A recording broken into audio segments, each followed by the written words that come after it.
台南市政府警察局新卸任的分局长联合交接典礼，17号下午伫警察局的大礼堂举行，由副市长赵清惠主持，并且感告。于是以赤诚，恪遵国家法令，尽忠职守，报效国家，不浪费公堂，不滥用人员，不营私舞弊，不受贿赂，如违誓言，愿受最严厉之处分。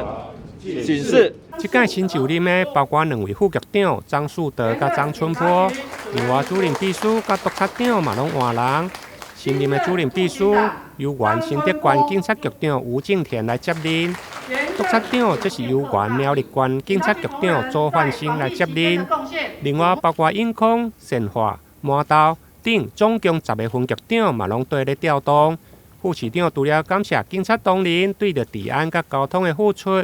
另外嘛，提出3点的勉励。王市长重视持续减速非法，净化治安。纵观去年全市整体治安的面貌，不仅在全班的刑事暴力、窃盗及诈骗犯罪发生数减少，全班刑案破获率也明显提升到98.46%，其中打诈绩效更连续3年获得6都第一，与超商金融机构联手阻拦诈骗的件数3年以来6都最佳，阻诈成效非常的优异，使本市堪称最难诈骗的城市。在此特别提出加冕。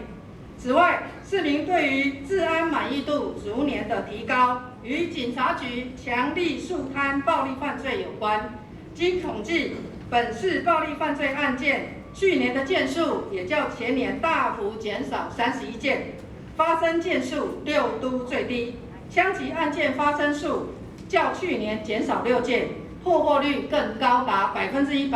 显见警察局防治暴力的成效与决心。下午的联合交接，除了副市长赵清惠，另外有多位的民意代表、议员以及警友会同仁共同出席，场面隆重。台南新闻引根采访报道。